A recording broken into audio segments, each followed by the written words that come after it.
യുഗാന്ത്യത്തിൻ്റെ മൂന്നാമത്തെ ഘട്ടമാണ് 2020 മുതൽ 2022 വരെയുള്ള കാലഘട്ടം.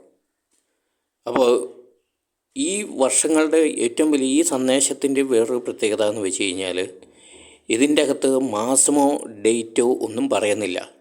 2020, 2022 എന്ന 2 വർഷങ്ങളാണ് പറയുന്നത്.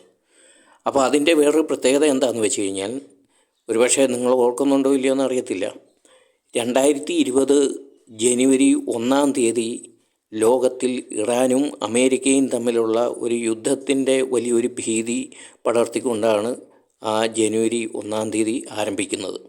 2020 ജനുവരി ആരംഭിക്കുന്നത്. അത് വലിയ ഭീകരമായ ഒരു യുദ്ധത്തിലേക്ക് കടന്നു പോയേക്കാമെന്ന് എല്ലാവരും ആശങ്കപ്പെട്ടെങ്കിലും കാര്യമായ പ്രതിസന്ധിയോ യുദ്ധങ്ങളോ ഒന്നും ഉണ്ടായില്ല. സമാധാനത്തിൽ അങ്ങ് അവസാനിച്ചു എന്ന് നമുക്ക് വേണമെങ്കിൽ പറയാം.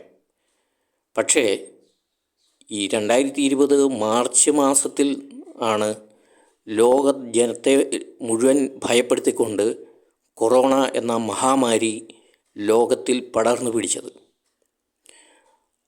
അത് സത്യത്തിൽ നമ്മളെ വേട്ടയാടിയത് 2022 വരെ വളരെ അതികഠിനമായി വേട്ടയാടി.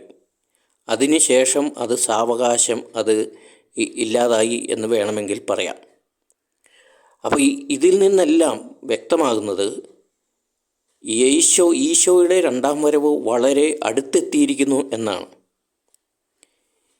ഇനി ഞാനീ പറഞ്ഞ പോലെ യുഗാന്ത്യത്തിൻ്റെ 1-ാം ഘട്ടം, 2-ാം ഘട്ടം, 3-ാം ഘട്ടം എന്നൊക്കെ പറയുന്നതിൻ്റെ കാരണം,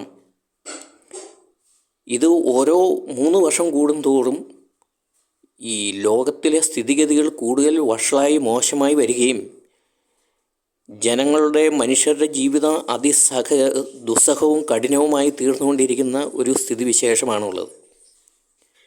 എന്നിട്ടും മനുഷ്യരാരും ഇതേക്കുറിച്ച് ചിന്തിക്കുകയോ അല്ലെങ്കിൽ ഈശോയുടെ വരവിനെക്കുറിച്ച് ചിന്തിക്കുകയോ, പ്രത്യേകിച്ച് ക്രിസ്ത്യാനികൾ, ആ ഒരു രീതിയിൽ സ്വന്തം ജീവിതത്തെ മാറ്റിമറിക്കുകയോ ഒന്നും ചെയ്യാൻ തയ്യാറാകുന്നില്ല. അപ്പോൾ ഈ 2020 മുതൽ 2022 വരെയുള്ള കാലഘട്ടം എന്ന് പറഞ്ഞു കഴിഞ്ഞാൽ ഈശോയുടെ വരവിൻ്റെ അതിനിർണായകമായ കാലഘട്ടത്തിൻ്റെ 3-ാം ഘട്ടമാണ്.